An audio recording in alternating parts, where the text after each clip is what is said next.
Well, hey guys, it's Rebecca, and this is the next season of the Growing Small Town Show. So it's been a minute, friends. We have been frantically pushing to the open date of our facility here in Oaks. And I know a lot of you follow along. And so if you haven't been paying attention, feel free to go on out and check out what we've been doing. But today we're launching the new season of the podcast, and we're talking specifically about a new idea that we had that we implemented when we opened our facility. And I hope anyway, that just hearing about the experience of somebody that participated in that day can really spark an idea in your head. I think that rural-urban collaboration is it's kind of buzzwordy and it's something that people talk about, but we actually did took a specific approach to how that might look. And man, it not only was it just a hell of a lot of fun, but I really think that some of the best potential partnerships have yielded because of this really intentional way that we brought people to our community and to our region. And so what it was a rural bus tour. We chartered a bus out of Fargo. So again, for kind of point of reference, for those of you that aren't from North Dakota, Oaks, my community, is about 110 miles south and west of Fargo. So it's about a 2-hour drive, and it's all of that on a bus. But we had chartered a bus, worked with a partner, Microsoft, and an amazing individual person at Microsoft named Taya. She and I met, and we just kind of fell in love in a completely professional way. And she loved this idea. And so we had about 38 business leaders from Fargo on this bus, and they spent an entire day with us.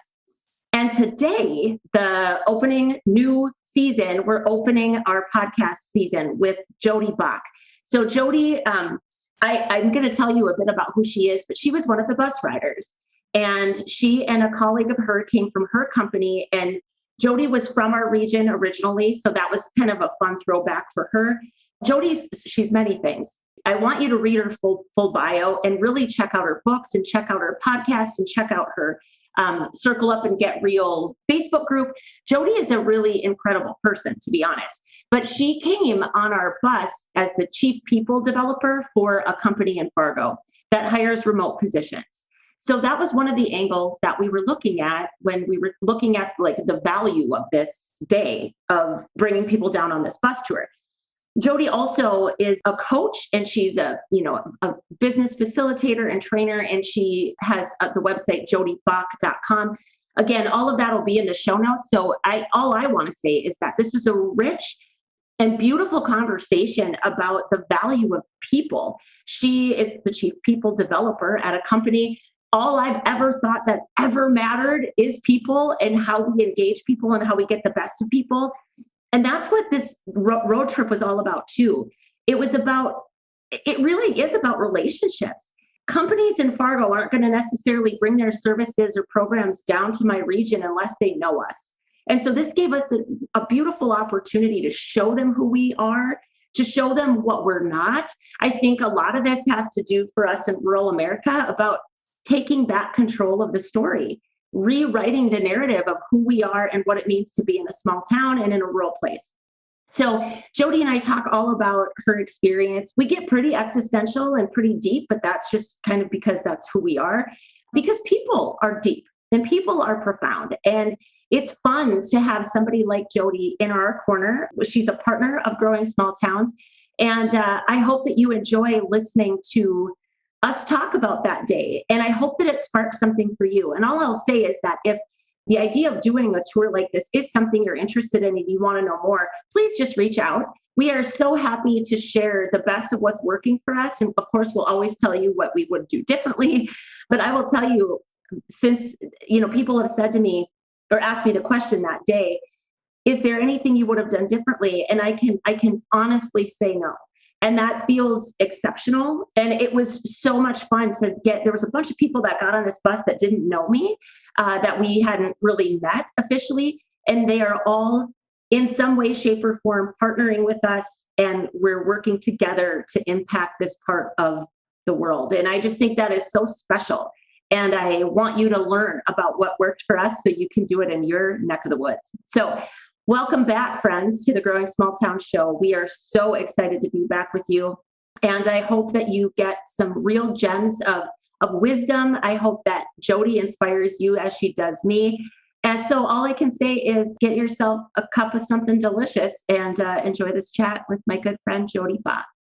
Well, Jodee Bock, welcome to the Growing Small Town Show. I love the Growing Small Town Show. Thank you for having me. Well, and we love you, friend.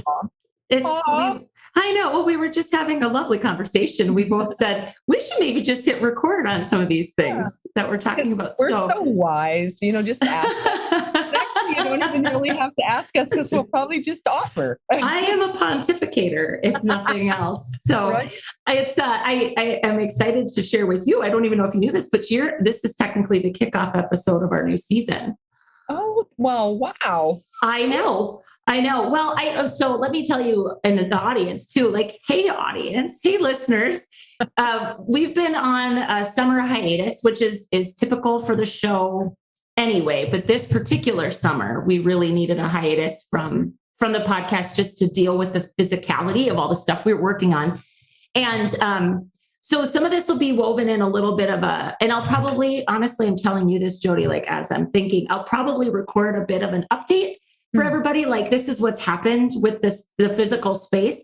Yeah. But the reason I was so excited to bring you on was because you were one of the passengers on our rural resources road trip. And this is one of those things where I don't want to be I'm pretty sure this was the best idea to ever hit small towns. Not what I'm going to say, but I do think it was a unique idea and execution of it. It was a beautiful day.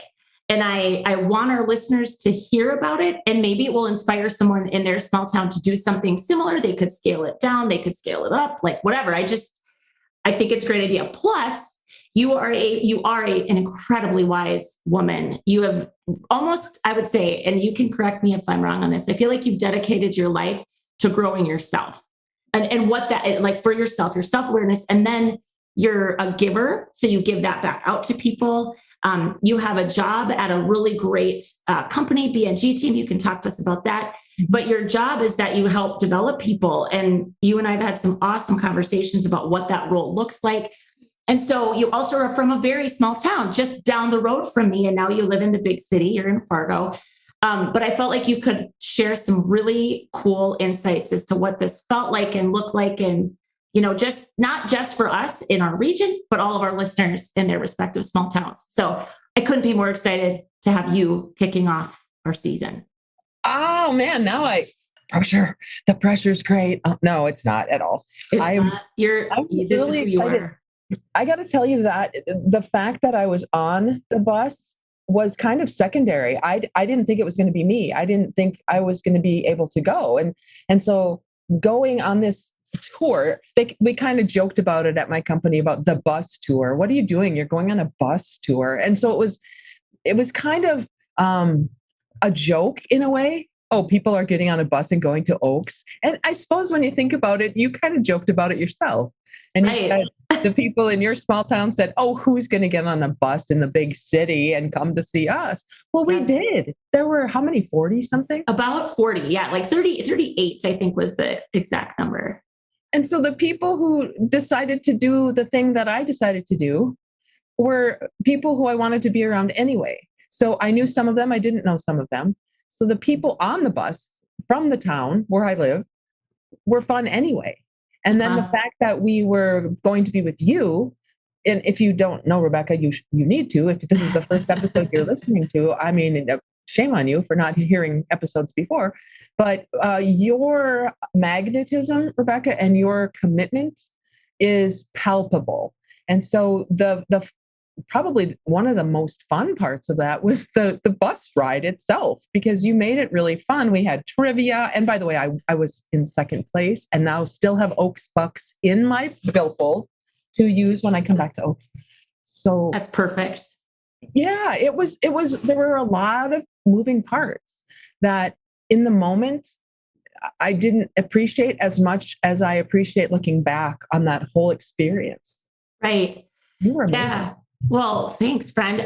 So for the listeners, I was on July 29th of 2021. So that was the first event that we were hosting in our physical space. And I think a lot of people that have been following along on social, I was sharing quite a bit, like actual videos of just what a push it was physically to get the building ready enough to host this group of people. But it actually was a partnership. And I have to give credit to Taya Spellhawk from Microsoft. So people, there's so many lessons that I want to share with people that I learned in case there's something they can pick up from this, right? So as a nonprofit, we took on this huge project, and most people know that, but it's this huge building. It's about 8,000 square feet on Main Street in Oaks, and it was a full renovation. So we're talking every single major system. So really expensive. I mean, truly, I don't sugarcoat that at all. Like there's nothing small about what we had to take on. So we're a 501c3, and I absolutely could have gone the route of public fundraising. Well, given COVID and given how hard our businesses were hit, that didn't feel right to me. And so I instead pursued really aligned partnerships with companies. So our entire organization has primarily been funded through private equity partnerships in the private sector. We've gotten very little public funding. I think there's a chance some of that will turn around because COVID money just keeps flooding into the state. We'll see if I end up being eligible for any of that. But people have said to me, how did you land Microsoft? And I said, well, first, I didn't land anything. What it was a relationship, and it was an honest, authentic connection that happened immediately.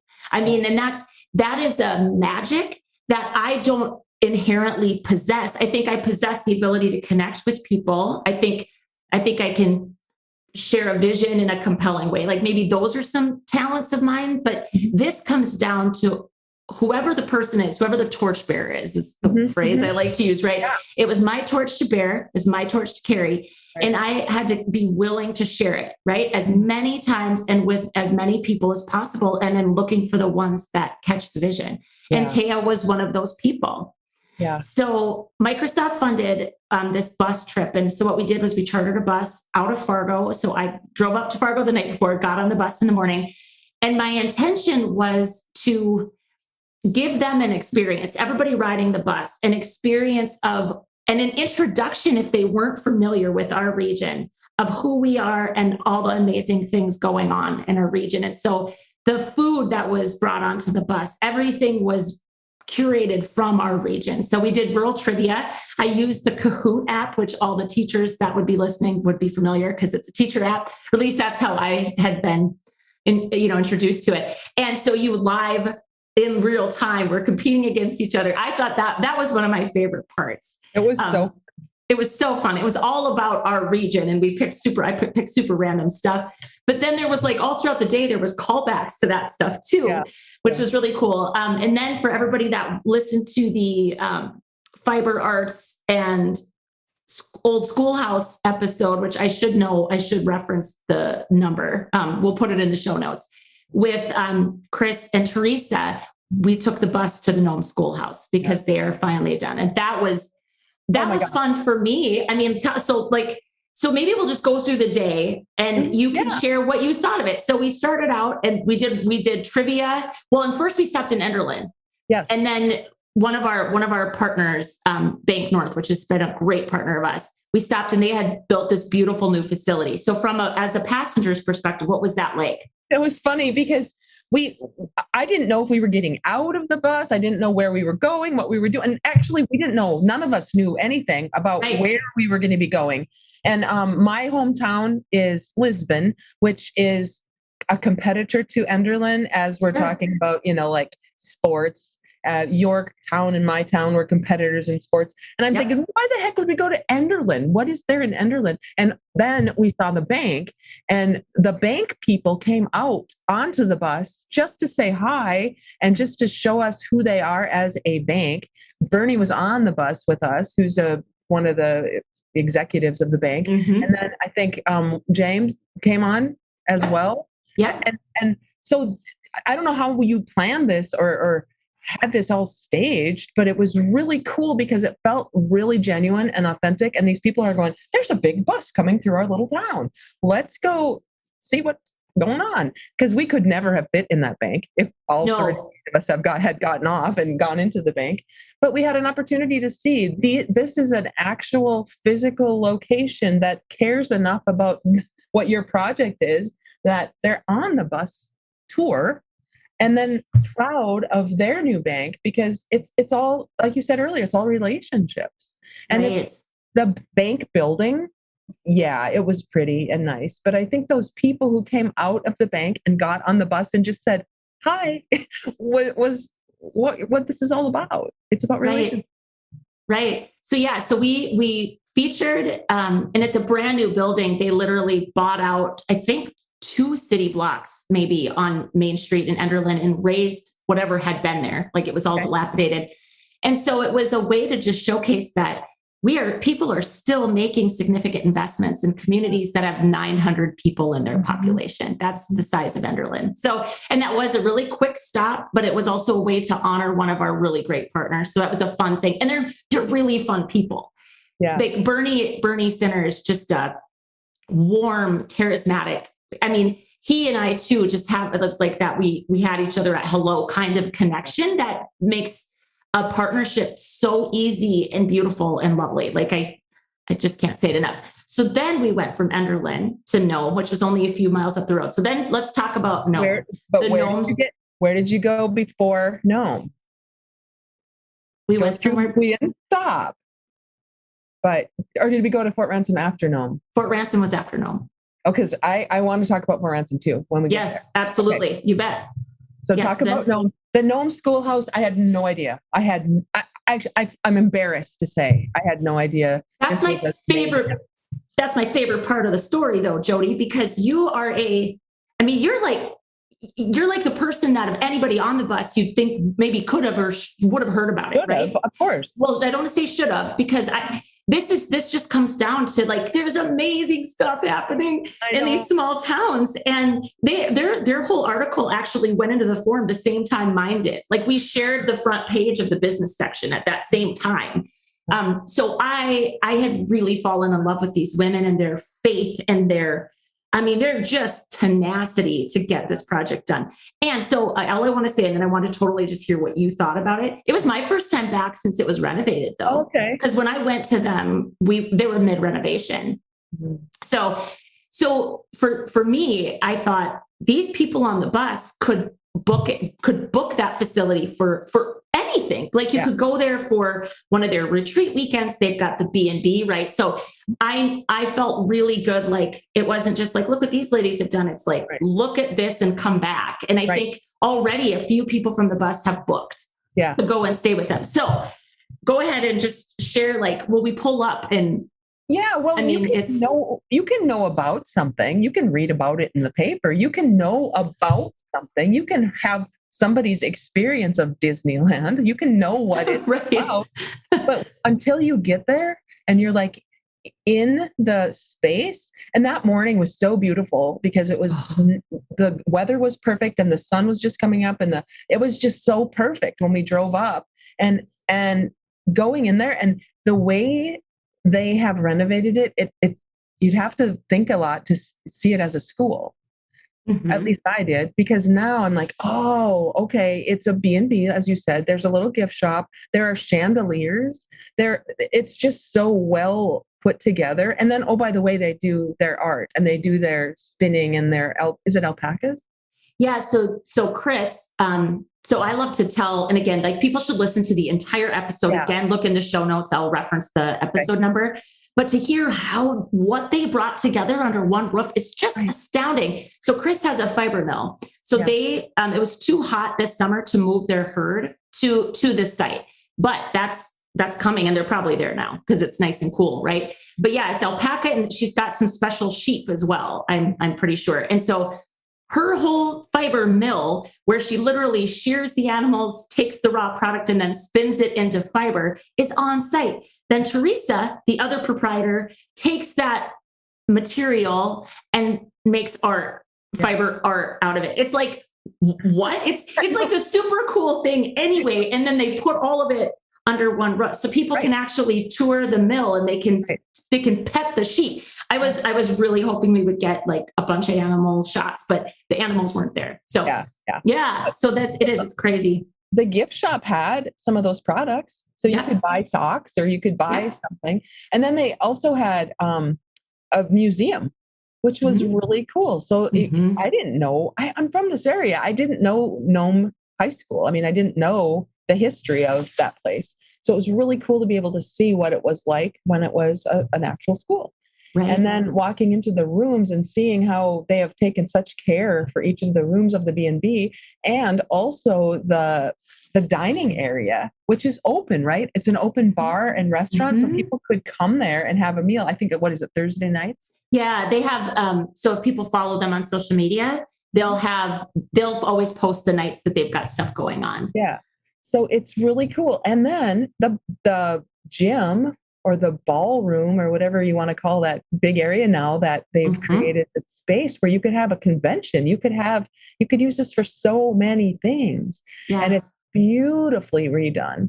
Yeah. I know I'm talking about Disneyland again, right? Because you have to go there and see it. People and I'm so glad that you're saying people are booking, because it is such an experience in the middle of what you might consider to be nowhere, which is really everywhere. I mean, it's not nowhere at all. Right. But it's close. It's close for us. Right. And they're proving, which I feel like I'm somewhat proving that concept out as well, that if we give people a reason, like, again, if you build it, they will come. And I joke that my husband said, that's not a strategy, honey, at the beginning, but he's like, I don't think that's a strategy. But at the end of the day, like Oaks, my community, Nome, certainly, I mean, Nome has like less than 30 people that actually live in it now, I think. I mean, there's not, certainly less than 100. I don't want to cut them short because population is a big deal. Right. Certainly less than 100 people. People would not have a reason to go to Nome, right? And Oaks is somewhat the same way. Now, we're a little bit of a hub, right? Oaks is a much bigger town. Like, I get all of that, but we don't have a landmark. We don't have a monument. We don't have a national forest or a state park. Like, we don't have those things. And so instead of sitting around and saying, well, like, oh no, I don't want to come here, because I hear people say that. I say, dang it, all we need people to do is come for the day. We need day visitors. We can start there, and then we can build, and you can create multi-day experiences, and you can do that by partnering with towns around us too. Yes. And like, so Nome, they never had a shortness, like a short-sightedness of vision ever about this. So it was so much fun for me to just be like, look at my friends. I mean, that's what I felt like I did. And I just kept smiling at them and hugging them. I'm so proud of what they've done. And they're so humble and so amazing. Right. It was just, again, it's like, oh, hey, Fargo, you're not the only place in the state that's got stuff going on. And that's a tension that I didn't want to overplay, or a point I didn't want to overplay. I wasn't trying to say like, you're all elitist pricks and you don't care about us, right? But I made a lot of jokes because that's my personality. Completely appropriate. I mean, the one that you said many times was the road goes both ways, everybody.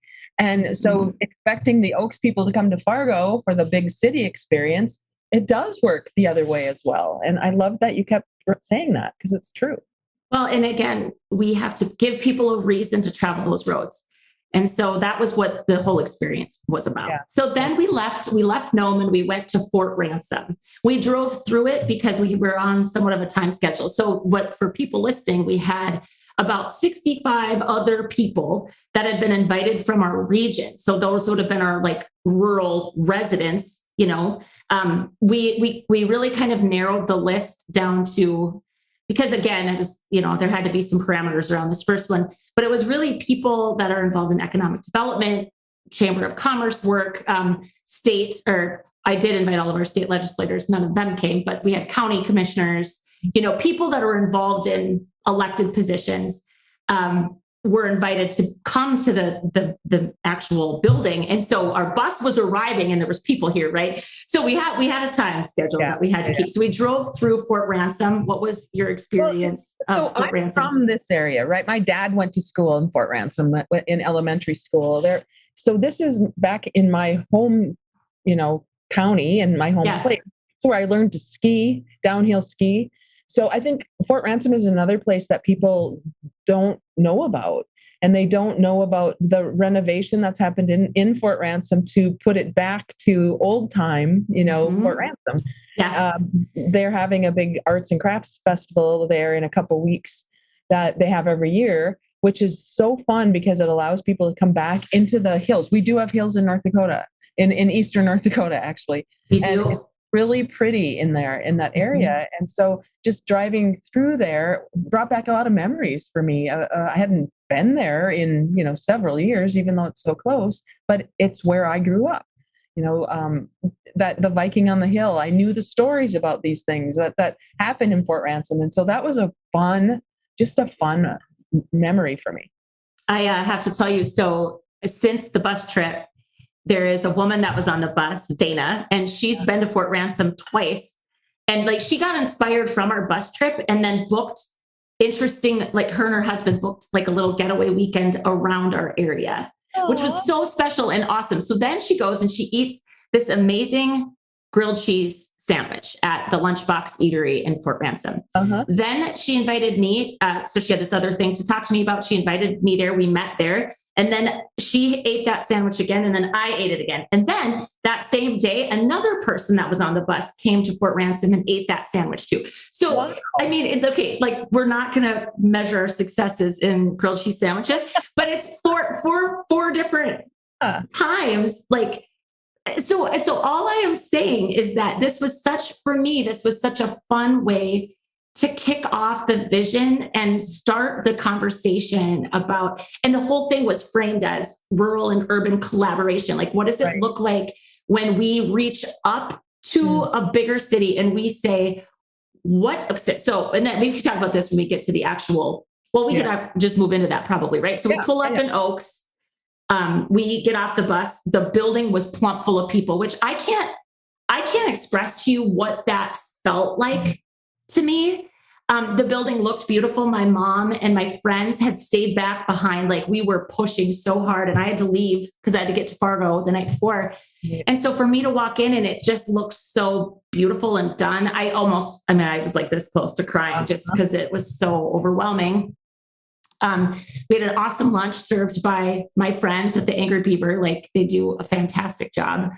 And then we talked about rural urban collaboration. So there were three kind of main focuses to keep, because I think, how long did it go? An hour maybe of actual dialogue, something like that. I shared. Not long enough, by the way, let me say. Not long enough. Yeah. I hope we can. Longer. I absolutely think we could have. So we need to do a redo, a part two.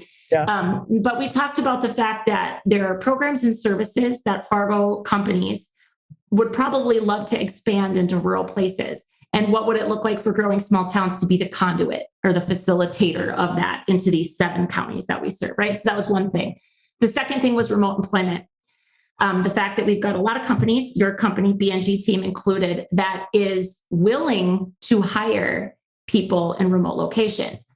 And so I will tell you, as an economic developer for Oaks, this is I don't want to say that there's a balance that needs to be struck, and it can be kind of tricky because we have a workforce challenge across the board, right? So in talking about this, I'm really trying to help our local businesses see this. I get that it could be seen as competition, right? We're all competing for the same talent, but truly, I want to see it as a both and. It's not an either or.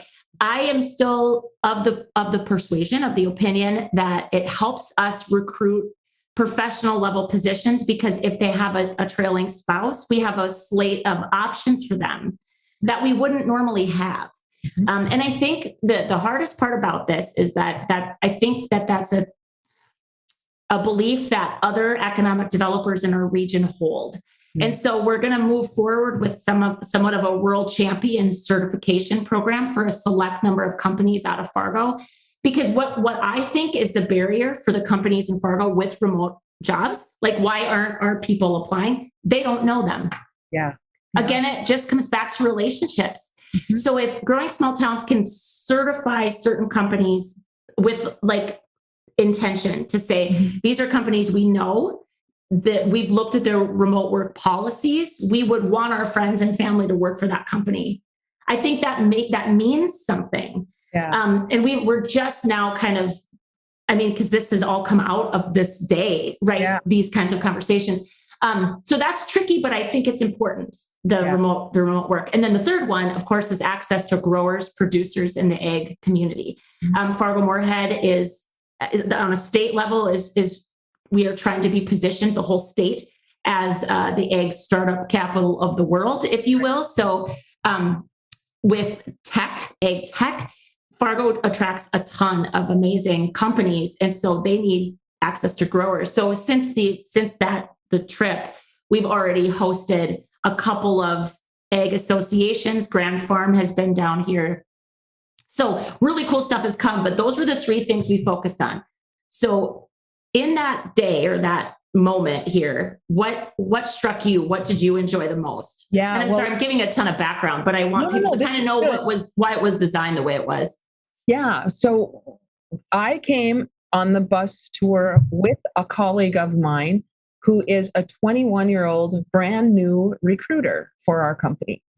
And so as a 21-year-old who is still in college, but decided in college that she wanted to learn more than she was learning at her part-time job as a server at a restaurant, she came to BNG and did a sales role for a year and learned so much. And we learned about her that her minor or her emphasis in her college work was recruiting.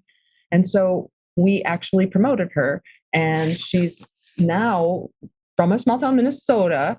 So she was a perfect person to bring along on that bus tour. And she saw your vision right away. And she said, we are looking for remote workers. So for us, that was kind of our focus. Might there be a way to allow those trailing spouses you were talking about to take a look at us as an organization? We do a lot of business services. That's what BNG Team is about.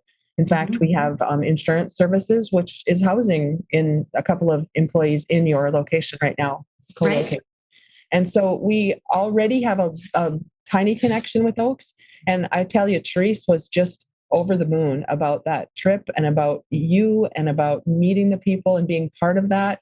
And so that was our main focus. Could we find a way to learn more about Oaks and the 7 counties around so that we could offer opportunities for employment, not, like you said, not to steal the people to the big city, but to say, what could we put back into the small towns in the form of sponsoring a baseball team or doing something where we are a corporate citizen of your location because we live everywhere, right? And that's a hope in the future as we continue to grow.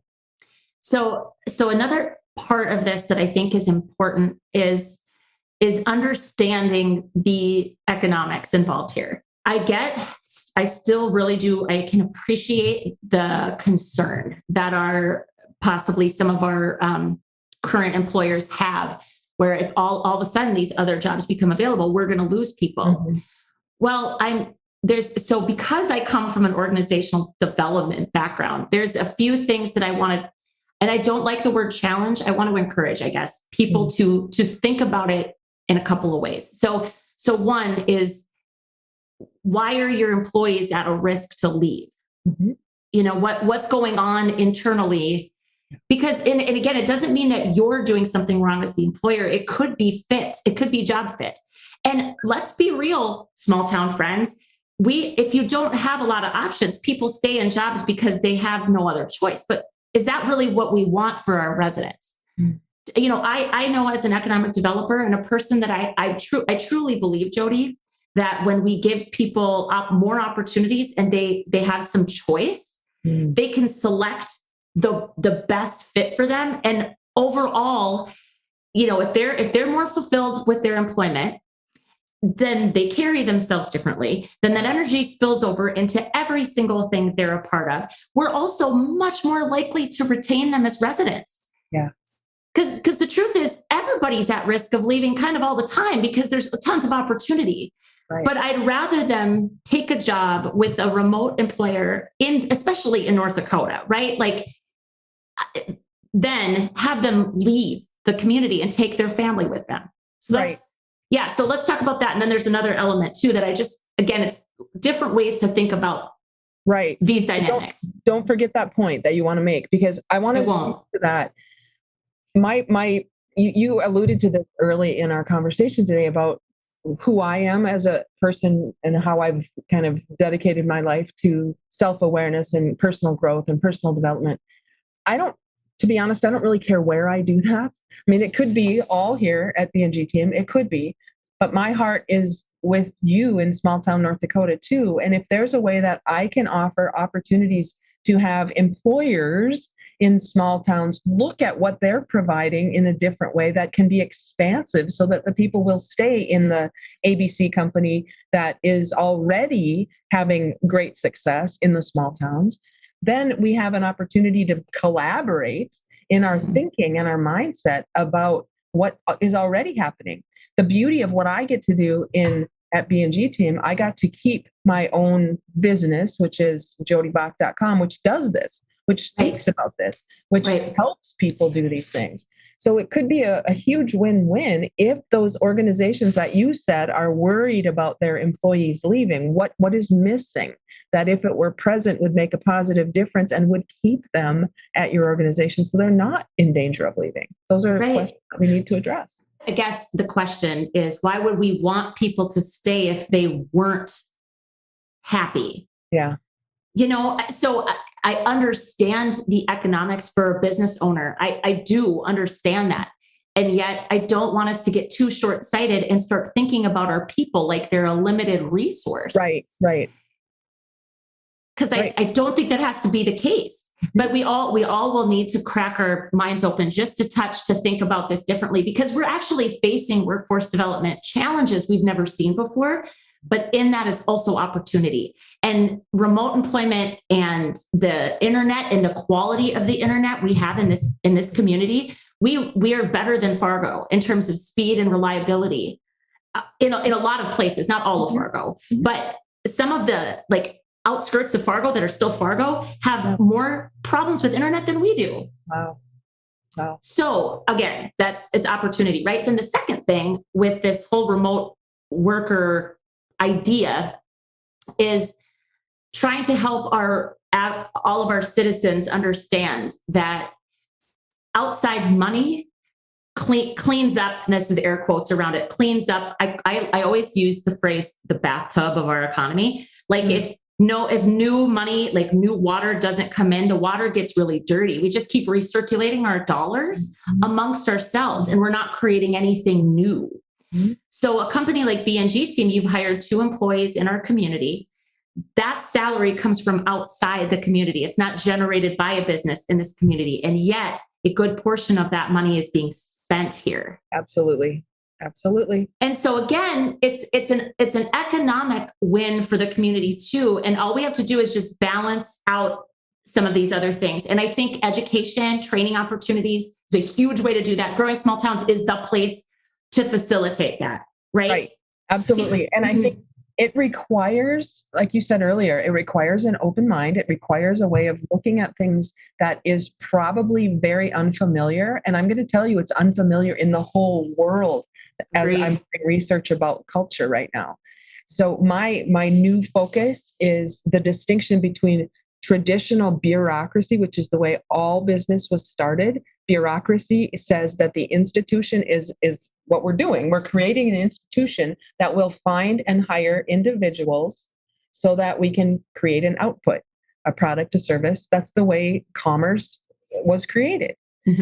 But my new aha about this in a book that was written in 2020 is called Humanocracy. And Humanocracy takes the human first, the individuals, and then the individuals create an institution for an impact on the world. Now, the impact and the output could be the same thing, but if impact is first, output is a result of how it's almost a given too. A given. It is. And to your point earlier about happy workers, happy employees make happy communities. And so if we're keeping people because there's this fear that we're going to lose people, then we hold on tighter as employers. And there's this angst that people are feeling when they want to grow themselves, their own personal self-awareness and development that they have access to through the internet and through all these other resources that are new to them, generationally speaking. Why would we fight that? Why wouldn't we work with that so that our employees can continue to grow, because our organization is now seeing our impact rather than only our output. Right. That's a beautiful reframe. And of course, I love it, because growing small towns is about people. Mm-hmm. It's not necessarily about attracting more people, but I do think that will be a natural result. That's our output of us investing in the people that are already here. Yeah. It's a growth of heart. It's a growth of capacity. It's a growth of skill. It's a growth of, it's an expansion of thinking. Right. And I think, again, big picture, this is a trend that we can embrace, mm-hmm. and it can change the way our community is even viewed by outsiders. If we aren't absolutely doing everything we can as a community to create as much opportunity for everybody, then we're missing a huge chance, to position ourselves as that kind of a community, right? So, and again, I personally believe that fear is a terrible motivator. It certainly is a motivator, but it's not the most powerful one. It causes us to make poorer choices. We aren't as creative in our thinking. There's all sorts of stuff that happens when we stay really rooted in fear. And so I'm trying to also encourage everyone to instead root down on hope. Mm. It's like, to me, those are the choices, right? We can hold on to fear. We can hold on to hope. You can't hold both at the same time. So what do we want our community to be in 5, 10, 15, 20 years? Mm-hmm. The idea to me that my building is filled with people that have jobs that really light them up. I want people to be lit up, Jodee, in all aspects of their lives, not just work. Right. But because again, and I was on a podcast just earlier, well, actually end of last week, I think. I don't remember when I was talking to this guy, but talking about the fact that if what you want to do is contribute to your community in a meaningful way, man, small towns are a hell of a great place to do that. Yeah. The same size stone gets thrown in a smaller pond and the ripples go out faster and bigger. Mm-hmm. And so, I get there's challenges of small town living. I mean, we could talk about those, but I think the media exacerbates the negatives and kind of downplays the positives. Well, and we as citizens of the world need to start shifting that, because the media is just a reflection of what we're reading and looking for. And so if we vote with our feet and vote with our dollars for what we do want and the possibility and hope, I know it might sound Pollyanna-ish, but what's wrong with Pollyanna? She did a great job. And by the way, I've been using that terminology a lot around here. My company has, I think our stats are 60% of our employees are younger than 40. And so I've been saying, but Pollyanna, they're like, what are you talking about? What the hell is that? You need to go back and watch the Disney movie. It's a classic. But if you don't know what I'm talking about when I'm talking about Pollyanna, go look it up, because it's a positive outlook that created a small town. If you go back to the story, the grandma was a very prominent person in this small town where Pollyanna, her granddaughter, lived, and she was really, really nasty. And Pollyanna came to live with her grandmother in the story, and Pollyanna had a positive attitude and actually changed the grandmother's attitude and impacted that small town. So it fits perfectly with what we're talking about right now if you go back and look at that story. Yeah, I'll take Pollyanna every day. I know. And I've definitely been accused of that as well. Mm-hmm. And there again, I understand that there's going to be challenges that come along with any new idea, but the challenges are going to be there anyway. Right. So I'm much more apt to say, okay, well, how could we look at this differently? Mm-hmm. And there's real momentum around some of these things. And it's just so exciting. I can't even tell you. So when you were here, and so you came primarily from that aspect. I love that you came, because again, you came right through your old stomping grounds. When we got to the building and we started talking about these things, was there anything that really stood out to you from the conversations you had around the table, or anything that? Yeah, it was the willingness to be cautiously optimistic. I noticed in our conversation, it took a little bit to have the rural people warm up to us as if we don't look at us as individual human beings, we look at us as urban and rural. There was a little bit of a I'll see, I'll see if you show me that you're here for the right reasons. Through nobody's fault. It just took a little bit. But as we started talking and listening, and the way you had the questions curated were really helpful to first the urban, then the rural, or however the order was. Yeah. What do you need? What can you contribute? What are you here to provide? Those were really well thought out questions that allowed us to really connect. For me, it was just a beautiful experience. As a facilitator, I would rather facilitate good dialogue than train. I like to share insights and things like that. But it's not training. It's people led, and you're letting things naturally unfold, which is just really, really fun. And so, the questions we asked were, so we're going to, each take a turn. Our urban friends from our Fargo friends will speak first, and they'll be sharing it. So we're all just all over in tables, and you just turn to each other and you said, what do you think our region can provide to you? What assets or things resources do we have that you maybe need? And what do you think you can do for us? Right. And then that was the flip of the other, we turned the tables, and it was just so much fun. And I'll say, as I followed up with every single Fargo person, because there was only 38 of you, right? So it wasn't, and some of you were from the same company. You and Therese have been back down here. Several people have been back down here, which is so much fun. And I think it opened up a stream of dialogue that without this experience, I'm not sure would have happened. And so I wanted to share this particular event and the kickoff of Growing Small Towns with my listeners here, because I just want to encourage everybody to not be afraid to try something different. And I think one of the biggest successes of it was the fact that I was excited to do it. Don't take this idea and force yourself to do it. Like, if it doesn't feel good to you, then it won't feel good to anybody participating. Right. This was such a natural thing for me as a person to do that there was a lot of planning, no doubt. I mean, a ton of planning, but I enjoyed every part of it. Yeah. I actually did. And so I think it's listening to this and thinking, what could this look like for you in your place? And what would be a fun way, or it doesn't, and again, I shouldn't say fun, because fun is something I aim for. That's one of my values, is laughing, joking, and letting my humor be a part of what I'm doing. And this has been an awareness, Jodee, that I've gained in the last year as well.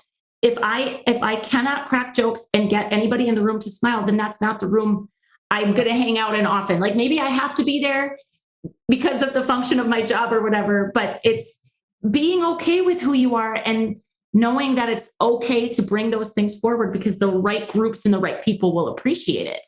Well, and here's what you said earlier about having a job that you don't particularly love because you feel stuck. And I think we'd all be lying if we'd said that we haven't had that experience, any of us. Absolutely. I mean, my first job out of college, or in high school, was not a job I wanted for the rest of my life. It was not fun. And I didn't have fun doing it, but I learned what I didn't like. And through that process, you said, allow yourself to, be authentic in what you prefer. If you like spreadsheets and you like being in the corner by yourself, then by all means, oh my goodness, find me, because I'm going to need you. Me too. Because it's not me, right? So if For we sure. can be authentic in our strengths and our talents and our gifts and what, like you said earlier, what lights us up, just think about that. That lights up a whole town if people are doing things they love. Right. And when you find somebody like Rebecca in your community, or if you are that person listening to this in your community, what is it you love? And here's a question that I'll leave with you, because I love this question, and it's a question I never can find one answer to. The question is, what is missing that, if it were present, would make a positive difference in this town, in this job, in this relationship? And if we can find, I never really thought about what's missing. I'm only thinking about what's wrong and what's bad. I'm not thinking about what's possible.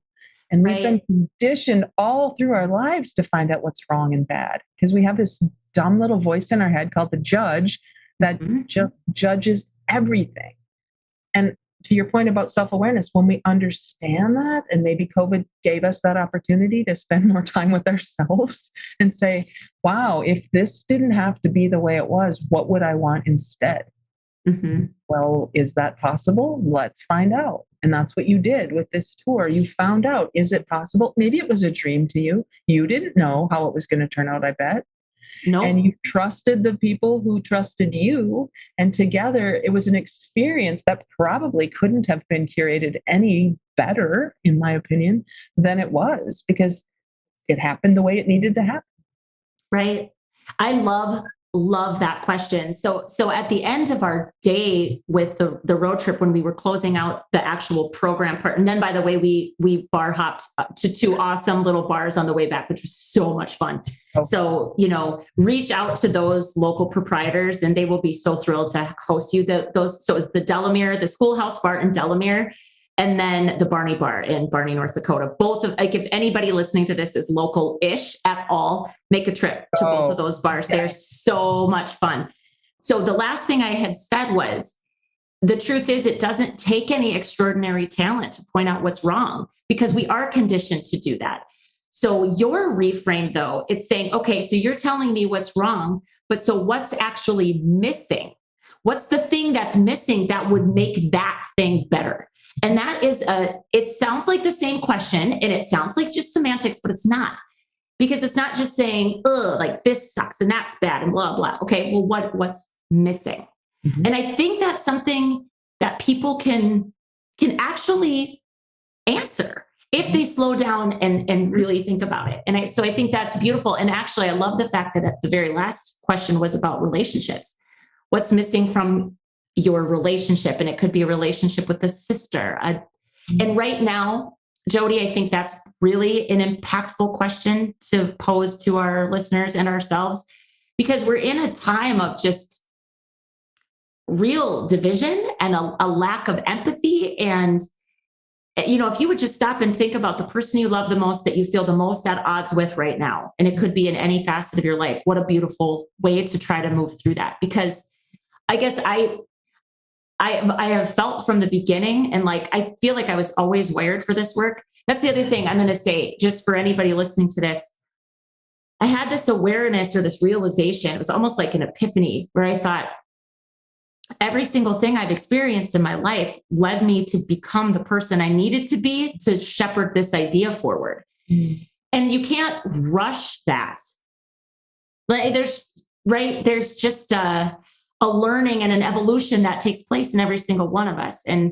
But I do think that I became the person alongside shepherding the vision forward. I have grown so much as a person in the last year, and sometimes it's shocking, Well, it's Steve Jobs, I think, who said you can't connect the dots of your life looking forward. You can only connect them looking backward. And that's where you say, oh, yeah, that's why. Oh, yeah, that's why. Oh, and then you see that there's a much bigger purpose, not necessarily a reason. We used to say things happen for a reason, and then we have to find the reason. What if it's a purpose and it's bigger than any reason I can come up with? Right. There's just some faith that has to happen when you understand that you are here for a purpose. You, Rebecca, did what you did and became who you became and grew into the best part of you to this point, mm-hmm. which will just continue to evolve as we build this foundation.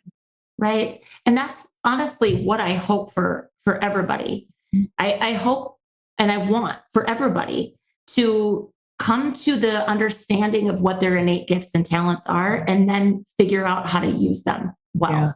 Yeah. And like you said, that to me is what a lit up, on fire person looks like. Mm-hmm. And that's what communities, think of the change that would happen if people were just being more of who they are in an honest and real way. It's what I hope for my small town. And so I can't thank you enough, first of all, for coming on the bus for the follow-up visit. I loved our day when you and Therese came down. It was so much fun. And we're just getting started. Yeah. So you left our listeners with a beautiful question. Any other final thoughts? The question of what's missing. So community, company, relationships. Any other final thoughts before we sign off for the day? I believe that what happened in the world, not just the United States, not just North Dakota, not just Oaks, in 2020 was something that had to happen so that we could slow down, so that we as a collective could take a look at what happens when the rivers are cleaner and the smog goes away. It would have never, ever happened without this horrible pandemic that came over us. There's always a purpose. And so in that, what did you do, listeners, for yourself in that year of quietness? What I knew at the very beginning, at the pause, I knew at the very beginning of that, I said, I'm not going to waste this pandemic. And so I knew on purpose, with purpose and for purpose, that something needed to happen, to be born, to emerge from this time, because otherwise it would just be wasted and we would look at it as bad and wrong. Mm-hmm. And so in our world right now, you mentioned earlier that we're in this divisive space right now. Okay, so that is what it is. Let's not even make that wrong. Let's take a look at ourselves and say, what am I willing to do to become someone to whom the best can be attracted and not the worst? I don't know the how of that yet, but I'm really committed to the why of it. Right. And I so think that's really important. Yeah. When the why is big enough, the how will show up. And you are a perfect example of that. The why of your building, of your space, of your vision is big enough that together we figure out the how. If you would have started with how, it would have never been big enough, because you would have stopped and said, I don't know how this is going to happen. It's a great dream, but I don't know how. So let's stop, which is what, we hardy North Dakotans have done. Let's be honest about our own tradition. And I had a boss one time who said, we North Dakotans have kind of a hunker down mentality. We stick our heads in the sand when trends are coming from the west or the east, and then we pop our heads up and go, phew, made it past that one. Well, it worked back in the day when we had blizzards and things happening, but it's not going to work anymore, North Dakotans. We have to pull our heads up and say, I am not interested in hunkering down anymore. I'm interested in leading. I'm interested in finding what lights me up, as you said. And I'm going to go first. Rebecca, you're going first. So who are you attracting? We're attracting who we are, not what we want. Because if we're looking to attract what we want, we're going to be in a perpetual state of want. And we're never going to actually experience it. So I just want to thank you for being a trailblazer, being a beacon on this journey. And I'll do everything I can to keep your light lit, because you're lighting the way for so many others. Oh, you are such a dear friend. You really are. And I am so thankful for you. I think our listeners are going to be blessed in a myriad of ways from today. I wanted them to hear, just get a little catch up on what's going on with Growing Small Towns, what that road trip looked like, but also from the experience of somebody that was on it. Yeah. But also they couldn't have gotten a better person to guide them through all of the lessons, because there's a lot of lessons. And I'm like a deep thinker, and I know you are as well. Any little thing that happens, I'm like, what does that mean? And what can I learn? What can I learn from that? We're heavy thinkers. Rebecca. I am. And sometimes I'm just like, can I just lighten up a touch? Like, this is ridiculous. But it's so fun to have you in our corner. And as all I can say is that the future is truly just shining bright for small communities, but we do have to be willing to think about the challenges we've always had differently and in today's context. Yeah. Yeah. There's a lot going on, but it's all opportunity. And I'm so ready to look for possibility. And I'm so grateful to have you be on the journey with me, friend. I'm so grateful to be with you. Thank you, Jodee. Thank you.